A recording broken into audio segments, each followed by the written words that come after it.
I didn't think I'd actually do it until I heard the pop of the breaker and watched the building go dark like a held breath.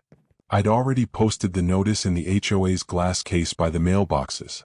I'd already changed the 4 digits on my former boss's garage keypad.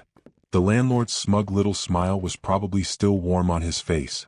That was the second before I realized the path I'd set myself on was a cliff's edge and I'd already jumped. I'll sound crazy unless I go back to the beginning, and my brain did it out of order anyway. The elevator buzzed like a wasp nest. The hallways smelled like boiled cabbage. The coffee I could still afford tasted like metal. My boss Vince, permanent windburn face, indoor puffer vest, deck as a verb, told me I was a culture fit until the culture changed, which is how men like him say, I hired my golf buddy.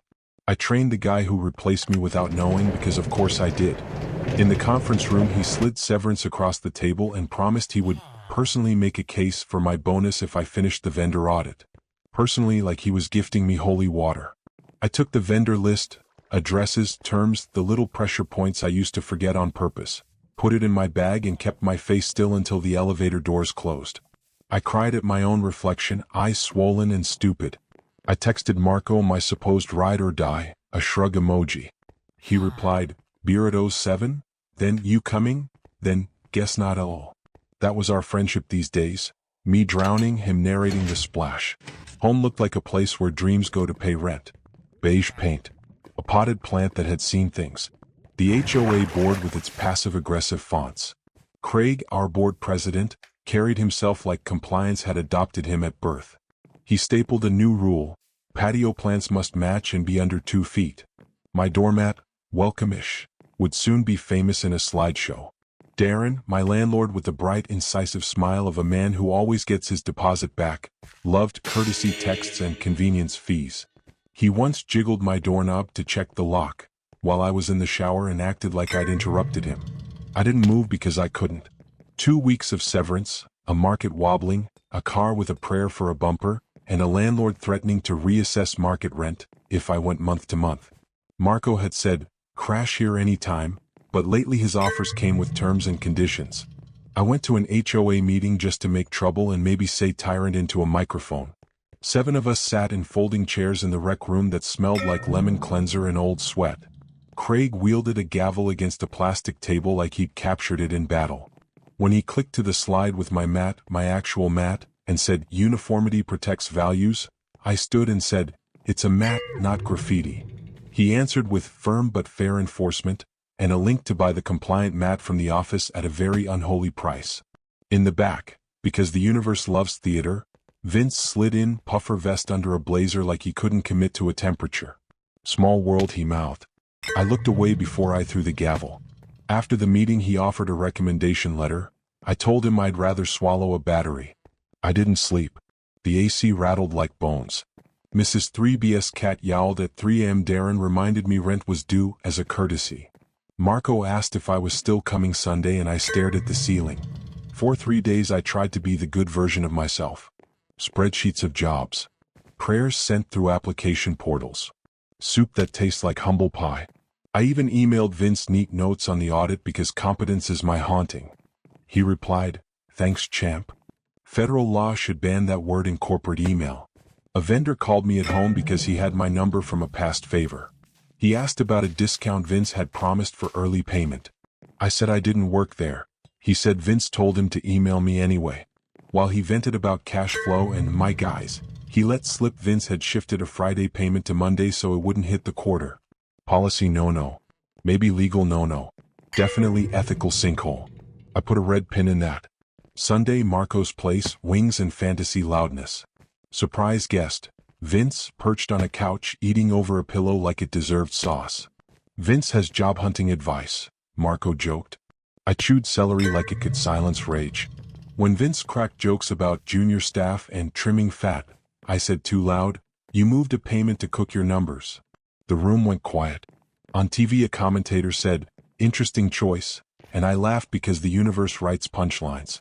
Vince denied, flared up, dropped words like defamation. Marco motioned to chill. I left. He texted, not cool. Apologize to Vince and I'll smooth it. Not, are you okay? PR for a party, not for a friend. What would make me feel less powerless? The library had cold AC and soft chairs. Under that vent, I studied HOA bylaws, tenant rights, the lease, vendor terms, and the federal alphabet soup around accruals. The bylaws said board elections were overdue. The lease said landlord entry requires written notice except emergencies. The city code whispered habitability and mold. The vendor agreement promised good faith payment by due date. None of it sexy. All of it loaded. Before I decided what to do with any of it, Darren left a letter. Rent up $500 unless I signed a 1-year renewal at his market rate within 48 hours. I called, no answer. I posted in the building chat. Craig popped in to declare the HOA does not involve itself in private leases, which was never my question. 2 neighbors DM'd to say they'd gotten the same letter, including the single mom whose toddler yells banana through our shared wall at sunrise. She'd already given notice at daycare. The world tilted. I also knew something about Darren. He'd bragged through my door once. He was tight with the building's inspector, and the insurer gave discounts for compliance. Meanwhile, our top floor smoke detectors chirped like birds. The stairwell emergency lights flickered. The pool gate didn't latch.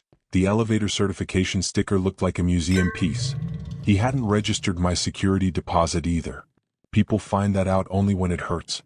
I found it because I read fine print like scripture.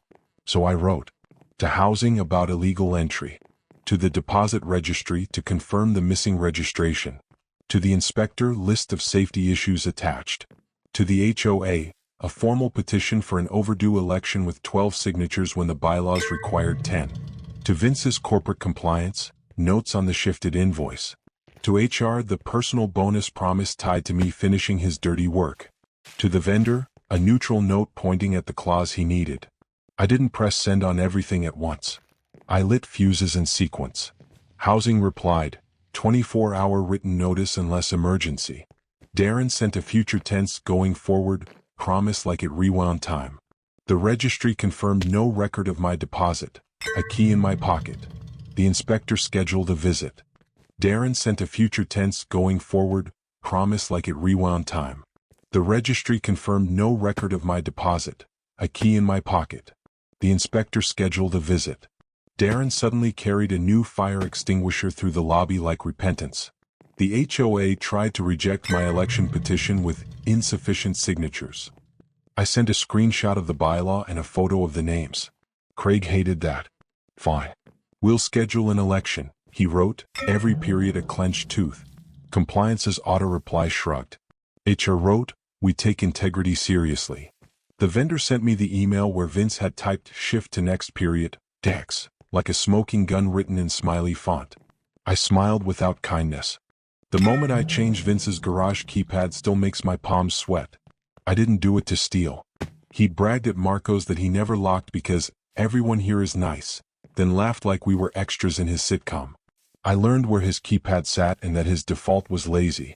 I switched it to zeros, a little ceremony for nothing. If he'd tested that night, he'd have noticed. He didn't. The remote did the work. I watched from the stairwell, heart punching at my ribs, thinking this was the stupidest thing I'd done. Election season turned the rec room into a bake sale without baked goods. Myra from 2C, Birthday Rememberer and Fair Housing Code Encyclopedia, ran against Craig. She asked me to be secretary if she won. Darren endorsed Craig as a steady hand, which read as won't make me fix things. Vince showed up in a blazer over the puffer, asked Myra a question about property values, the oldest dog whistle in a condo building. I asked Craig why he put my doormat in a slideshow instead of sending a note. He said it illustrated a trend. I said I was a person, not a trend. He said everyone is part of a trend. I said that sounded like a cult. Someone clapped. He gavelled hard enough to bruise the folding table. We won by 3 votes. Myra hugged me and whispered, we'll make it nicer here. Craig's smile had the shape of a bruise. Darren left early. Vince said, congrats, like a curse. People drank lemonade that tasted like sugar and despair. I stood by the coffee urn because hand warmth counts. Marco texted, so you're an HOA guy now? Clown emoji. I said secretary is a role, not a personality.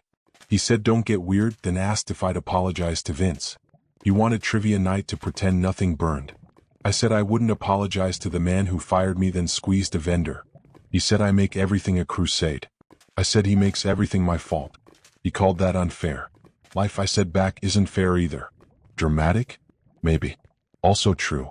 The inspector arrived, and Darren conveniently had contractors on site to swap exit signs. I watched from the stairwell like a clipboard raccoon. The inspector checked the list. Flashlight beam slow and unforgiving. Pool gate, no latch. Emergency bulbs, out. Extinguisher, outdated. Elevator sticker, expired. 30 days, he said. Darren nodded like medicine. HR asked for a call. We take integrity very seriously, she repeated, but this time it sounded like a plan, not a script. She asked for documentation. I sent only what I had, no embroidery. It felt like crossing a thin bridge over a dark gorge. Darren pushed the rent increase again. I pushed back with citations. He replied, consult your lawyer. I consulted a tenant's clinic instead, a volunteer with Santa energy and spreadsheet hands. He showed me how to file and paused the hike. Darren called, really? I said, really? In the next emails he sounded like a human being who had discovered the existence of rules and fonts that included please. Myra texted me a midnight photo, a receipt, Craig paying HOA funds to his own consulting company for a compliance review. Not huge money but greasy. She wanted an audit by the book. I wanted to staple the receipt to his door. We did it her way. The audit motion passed in a packed room. Craig tried to filibuster by reading old minutes. Myra moved to the vote. He gavelled. She gavelled back because we had found a second gavel in the supply closet and now adulthood was a drumline. The motion carried. Craig trudged out. Darren rolled his eyes like marbles. Vince hovered by the coffee urn. In the hallway Vince told me I was petty. I told him I wasn't playing his game. That was a lie and we both knew it.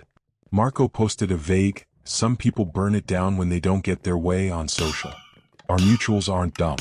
When I confronted him he said, if the shoe fits. It did fit but not the way he meant. He wanted me to be a doormat again. I didn't. Down in the laundry room, a contractor had propped the electrical room door with a paint can. Inside, a spaceship's map of switches. I am not a vandal. But I am a person who, after months of being told to sit down, wants everyone to feel a small, harmless moment without control. I flicked the pool lights off and on, then back on. I dipped the rec room lights during Craig's model trains just long enough to hear the indignant puff. I saw a G2 garage door power. I toggled it off for a heartbeat, then on. The garage thumped, then rebooted. Somewhere later Vince's keypad would forget and ask to be taught again, and zeros weren't what it learned now. I walked away feeling like I'd poked a sleeping bear with a very small stick. That night, a storm the weather guy called unremarkable knocked the building out. Power gone. Silence huge. In the dark hallway, Myra and I knocked on doors like volunteer firefighters. The single mom's toddler whispered banana like a lighthouse. Craig fumed about backup power for trains. The pool glowed from a circuit I hadn't touched. In the basement Darren and the contractor flipped the big breaker while everyone held collective breath. Lights returned to applause like a landing plane. I didn't cause the storm. Try telling that to my pulse. When I got back, a note slid under my door. We know. Block letters. Black ink. No signature.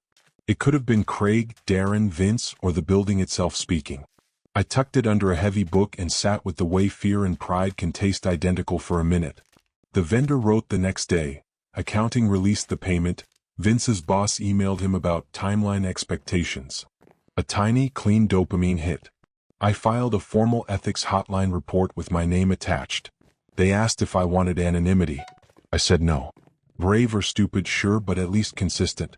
Darren, cornered on the deposit registration, mailed me the owed interest with oversight in the memo line. That word is the world lately. He stopped pushing the rent hike and installed a hallway no smoking sign. I posted the tenant law next to it. He took it down. I put it back. Myra asked us to stop weaponizing tape.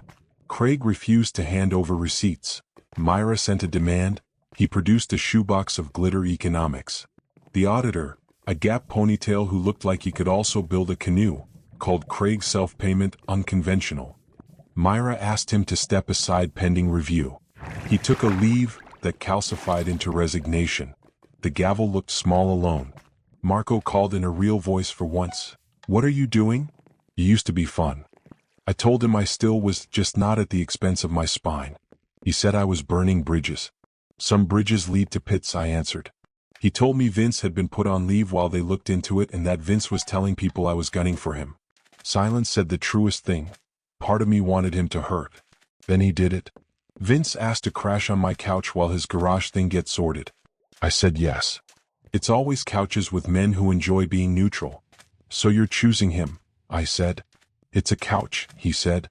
It's a metaphor, I said. He hung up, foreshadowing in dialed tone. 2 days later, behind a hallway panel, I found a plastic box with blinking lights, labeled with a security company's sticker, wired into a travel adapter with a splitter and an antenna. You don't have to be a hacker to recognize a mirror feed. Who wants to watch the building on a whim? A landlord who texts just checking at weird hours. Maybe an HOA president who loves compliance more than love. We called the security company. They said it wasn't their install. A locksmith opened the panel. Inside, wires like dreadlocks and a note in Darren's handwriting. Do not touch. We took photos. The officer at non-emergency called it concerning, took the splitter in a little evidence bag and left Darren glaring at me like I invented electricity and then banned it. The pool gate got fixed. Exit signs glowed again. The doormat rule became, keep it reasonable.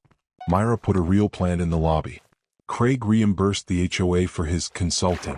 Darren stopped letting himself in unannounced and learned how please and thank you work in emails.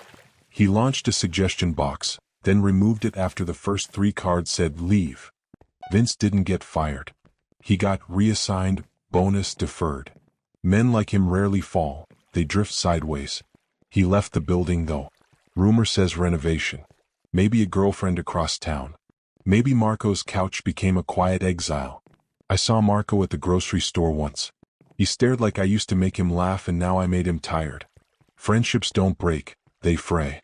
As for the note, we know. I've decided to believe it wasn't a threat so much as a crooked acknowledgement.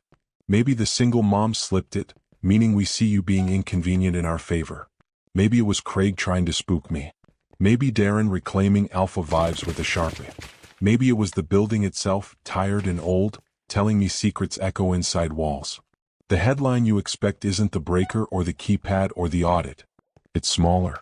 Me at my cheap table with metallic coffee, making a list of boring victories that stack into a life.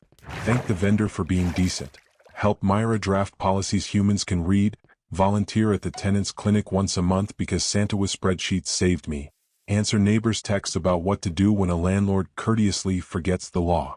If you want my pettiest confession, I dropped a sardine into the ventilation grate outside Craig's door after he gavelled me into silence for pointing out compliance isn't a love language. 2 days later, an email about a smell on the 3rd floor. No one got sick. The vents got cleaned for the first time in forever. A tiny, stupid miracle of airflow. My doormat still says welcome-ish. Myra says it fits the vibe. The toddler now says why more than banana, and I live in dread and delight of that pivot. Darren still sends reminders as a courtesy, but they now include correct notice rules and arrive signed best instead of regards, which is the email equivalent of a door slam. Craig's flag doormat faded on its own in the sun. Last week I paused by the electrical room and listened. Just a hum, the animal breathing of a building that has seen people come and go and still holds itself together. I whispered I'm sorry. For the petty, for the toggles, for the zeros. I whispered thank you too. For the plant in the lobby. For exit signs that glow. For a secretary title that turned out to be a small raft. Verdict-wise, I know what the comments will do. Some will call me NTA because bosses, landlords, and HOA men have had a long nap and it's time for them to wake up. Some will call me YTA because I touched a breaker and a keypad and a fish and that makes me an agent of chaos. Some will call it ESH because nobody here wore a halo. All 3 might be true. I don't have the high ground. I have a patch of low ground that doesn't flood every time it rains. The building went dark like a held breath. When the lights returned, the breath came out shaky, close to a laugh. I didn't cause the storm. I did cause a little weather inside the walls. If I were better, I'd be embarrassed. If I were worse, I'd be proud. I'm in the middle, telling you the truth the way I lived it, hoping the next note under my door says thanks even if it says we know. If you were in my shoes, would you have done it differently? Honest verdicts welcome, I can take it.